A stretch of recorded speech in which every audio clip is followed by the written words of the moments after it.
What is up, guys? Brian the Geek here, and I'm excited because I'm starting Stranger Things Season 4. I'm a little bit later than a lot of people, I know, but I wanted to wait until the entire series had aired so that I wouldn't have to wait for the last 2 episodes like everybody else. I know technically I did anyway, but I've really been largely spoiler free, so I'm really excited to see what happens. I know there's the evil guy is named Vecna, and he looks super creepy, but that's really about all I know about this season somehow, despite all of the memes, despite being online. I've really been able to kind of like scroll past things, or things I've seen haven't made any sense. The other thing that I do know is that every single one of these episodes is freaking long, like hour and a half. I think the finale might even be like 2 hours or something crazy like that. I'm super pumped about season 4 of Stranger Things and getting started on it. So I'll give you all of my thoughts after each episode, like I have for Kenobi. And we'll see how this goes down, but I'm freaking pumped. Alright guys, so I just finished Stranger Things Season 4, Episode 1, and that was crazy. A lot happened. Obviously, it's over an hour episode, so my chair is spinning. So one would expect there to be a lot of craziness, of course. That's pretty natural. It got us back into, I think we touched base with all our major characters. You know, we hit all of the buyers, we hit Elle, we hit Mike, we hit Nancy, we hit Max, we hit all of our nerd gang, we hit Lucas, we hit Dustin, even Erica. So we got kind of all the band.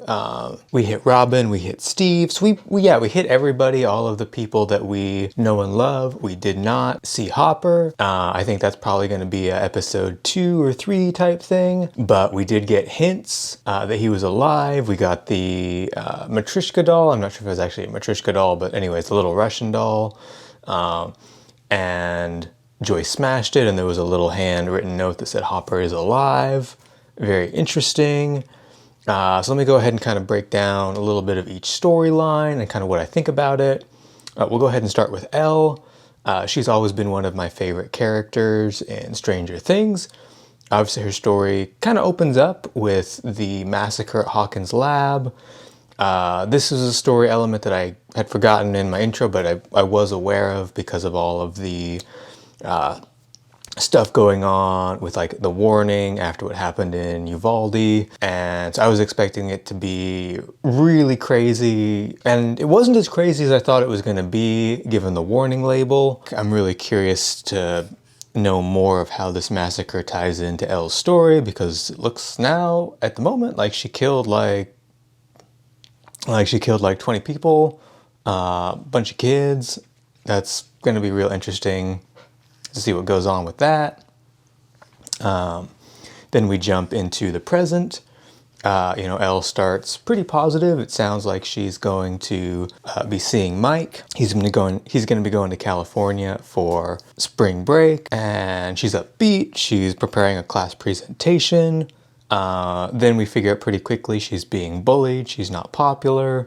Will's doing what he can for her, but she's definitely not doing the absolute best. They do the class presentations. The girl who's pretty clear is Elle's main antagonist, at least for the first part of this series, is real mean to her, real stuck up, real snotty, interrupts her presentation, makes fun of her. Elle is obviously hurt. Anyway, she trips Elle later on in the episode and breaks her little diorama of Hopper and their house, and Elle tries to use her powers that are clearly still lost, and it's a big spectacle. The whole school's laughing at Elle. Then the girl is taken away by the teacher, who seems to be a pretty decent, good person, and that's kind of where we end Elle's story in this episode. I enjoyed that storyline. I'll be interested to see kind of where Elle's story goes, because her powers have been such a crucial part of her character, and to see her vulnerable without them is really, really interesting, and I enjoy that. Although, I don't enjoy her getting bullied, but it makes for interesting story, and it's interesting to see how, thinking about, because I just had binged all the other seasons, how she was just able to like handle all the bullies by using her powers. Now she can't, and Will's not strong enough to handle the bullies either. That brings us to kind of maybe one of the more least consequential for this episode storylines, kind of the Jonathan and Nancy storylines. They're obviously in different places, but they connect kind of through the way it's edited, and they're not going to be able to see each other over spring break, and they're trying to kind of figure that out, and they've got their respective friends. It's clear, Jonathan's into some good stuff. He's got a new friend. Don't really care for that character right now. They may grow on me, but I didn't particularly care for the long-haired guy. He's just kind of like meh. But really not a whole lot happened with that storyline. Jonathan's waiting for an acceptance letter to see if he's going to go to school with Nancy. We'll see how that storyline plays out. I could really see it going either way. I don't necessarily get a strong feeling one way or the other. That to me wasn't one of the most interesting parts of the episode. What was very interesting was kind of seeing Max and her development. We don't really know what's happened since, Starcourt Mall, but it seems that she's broken up with Lucas and is going through a really hard time, kind of gone completely in herself, clearly dealing with a lot of trauma over Billy's death. Clearly, her mom is going through some trauma over Billy's death, drinking a lot. They're clearly not living in a nice part of town. They've moved. It looks to be really, really slummy. And she's really not opening up to anybody. It looks like she's like basically completely kind of cut herself off from kind of the party, which is interesting. I'm hoping that she's going to end up, getting back in together with the party more, because I really enjoyed kind of that dynamic with her being involved with everybody. I hope at least like she reconnects with like Lucas or, somebody, so she's not just by herself for the rest of the season. I think that hopefully is going to happen, and will be really good if it does. Then we've got kind of Mike and Dustin and their cool new D&D group, and the kind of drug dealer guy who's, the dungeon master.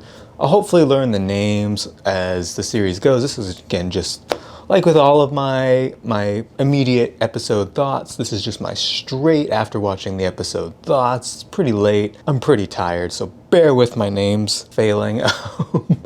But that storyline, at first I was like, I don't really like this guy. But he's grown on me through the episode. I feel like he's one of those interesting shady gray characters, because he's obviously dealing drugs and stuff, but he seems to have a good heart, and I can definitely kind of relate to his whole spiel about D&D not actually being of the devil, and didn't go through too much of that in high school and whatnot, but it was definitely present in the community. Thankfully, my parents did not care, and I got to play D&D and all that stuff, so that makes me happy. I like a little bit of this new character gang. Hope we don't necessarily spend too much time building up all these side characters in the D&D group, because I feel like, not necessarily necessary. But we'll see what goes on with the story. I may completely change my mind. I could have argued, in season 2 that Max wasn't necessary or Billy wasn't necessary. As the new characters come in, you're like, but I want the old ones. But, it's all good. I did really enjoy Erica coming in when they fought Vecna in kind of their final battle in the D&D game. That was really cool. Loved seeing her. She's really, since season 3, she's been her own character. She's been pretty kick-ass, but it was fun to see that continue and her stand up for herself to the dungeon master guy and see her win the game. So that was really fun. That was really cool. I really liked how that was edited in together with Lucas's story, which I'm going to jump into next, and then I'll talk about kind of both of those stories and that nice editing and what I really liked about that. And so Lucas, obviously he's broken up with Max, and he's gotten in with the jocks. He's playing basketball, he's on the team, but he hasn't been able to play. He's always the bench warmer. And I actually kind of expected this to be like a season-long arc maybe for him, but they actually kind of told the whole bench warmer arc in one one episode, from bench warmer to another kid gets injured on the court, on the basketball court during like the big final game, the championship game, and then Lucas is in. And I thought this was going to go kind of the cliche way of the team is going to lose, and then later on in the season they're going to have to build back up. But Lucas actually gets the game-winning point and kind of gets everything he wanted, so to speak. And then you kind of get the sense that maybe it's not everything he wanted. Like, he misses his old friends. He misses that nerdy D&D thing because he's pursuing hard the jock life, and he wants to be popular, but he also misses his true self. So I think that might be more of the story that they want to tell. But I really, really liked the editing between the D&D game and the basketball game. I felt like that was really nice, really solid editing, kept the suspense up. You really kind of were like, how is this gonna go? Like, if I would have guessed kind of when it like started getting into like the craziness and the slow motion, I thought that they were gonna lose the D&D game, and I thought they were gonna lose the sports game. I thought it was gonna kind of reflect season 1 where Will cast Fireball and it was a low roll and he died and then he was taken. I thought there was going to be some similar parallel, but they actually subverted my expectations with that in a really nice way, with Lucas winning the game and the D&D party being victorious over Vecna. So that was really nice. That was really cool. I'm really curious to see where they take these different storylines. And again, if Lucas, like Max, if he's going to get back in with the team, with like the party, or if he's going to kind of go his own way for a while and then kind of towards the end of the season come back. And then with the D&D guy, he's also got this side storyline with a cheerleader, and he's, kind of trying to sell her some drugs because she wants them. It's clear that she's going through some pretty big mental anguish, anorexia. She's seeing what I'm assuming is kind of the upside down or whatever the new baddie type thing is. She's getting, the flickering lights. She's seeing flashbacks of her traumatic childhood where her mother's calling her fat and all that. And she's also seeing these spiders crawling all over the place. That was kind of creepy. Did not expect that. I have a phobia of spiders, so I did not enjoy that part of the episode, but it's all good. It had the desired effect of being super creepy. After the game, he takes her over to his place to get her some harder drugs. He can't find it, and then she starts having the vision again. She's in this giant house, I'm presuming the house she grew up in, and the big monster Vecna, not the Vecna in the D&D game, but the actual Vecna, kind of like the monster in season 1 was called the Demogorgon, after the D&D game. Vecna, I presume, is called Vecna after the D&D game. But anyways, she's pursued by Vecna and ends up dying. He's trying to wake her up, and she just does some crazy exorcist stuff, levitates, all her bones crack in weird ways, and then her eyes explode, and the episode ends. Craziness. Real interested to see where that goes. I figured kind of when she was introduced that she probably was not long for this world, because that's just how Stranger Things goes with these side characters. You had Barb in season 1. She did not last long. Bob lasted most of the season, but he was supposed to go in the early drafts and stuff before Sean Astin was hired. He was supposed to be knocked out in the first, couple episodes. We had Heather knocked out in the first couple episodes, along with other people in season 3. So this is kind of how Stranger Things rolls, is it likes to take out people pretty early on in the season. It'll be interesting to see if it's kind of like the Flayed in season 3, where she's some kind of Vecna's minion, or if she just she dead. I don't know. I'll be real curious to see about that for sure. See, Joyce, like I mentioned a little bit, she gets the Russian doll in the mail and calls the conspiracy theorist guy. He's super fun. I'm glad they brought him back in. That's great. He's always a laugh. I always enjoy seeing his character on screen. He's like the ultimate classic conspiracy theorist, and he's kind of like the perfect match for for joy, not in a romantic sense, but like in the sense of this season, they're gonna be a fantastic kind of a duo trying to figure out what's going on with Hopper and all of that good stuff. Oh, yes, I want to touch on Robin and Steve. They have a great dynamic. I love that just in continuing on with season 3's revelation that Robin is gay, that, and Steve was just like, oh, that's cool, that's supportive. Like, I love that. I love that Steve is just kind of continuing, that their friendship is just continuing in a very, sweet platonic way. And I love that they're kind of delving more into Robin's character, Robin's story, kind of her going through, oh, she really likes this girl, but can't really talk about it. And I love that they're kind of hitting that. I saw, online some criticisms about how the show has handled its gay characters this season, more in relation to Will than Robin. But I thought everything so far is handled in a really good way. It's not like a beat you over the head way. I really don't enjoy storytelling that is just like beating you over the head in kind of a social justice warrior kind of way. But I do like how they're handling it. I feel like it's done in a way that's very character focused and feels very natural, not like they're trying to give you some kind of moral message. And I'm really curious to see how that goes, if Robin is gonna hopefully end up with the girl that she likes, or if that's gonna be some heartbreak. I love that Steve is just a mess like always.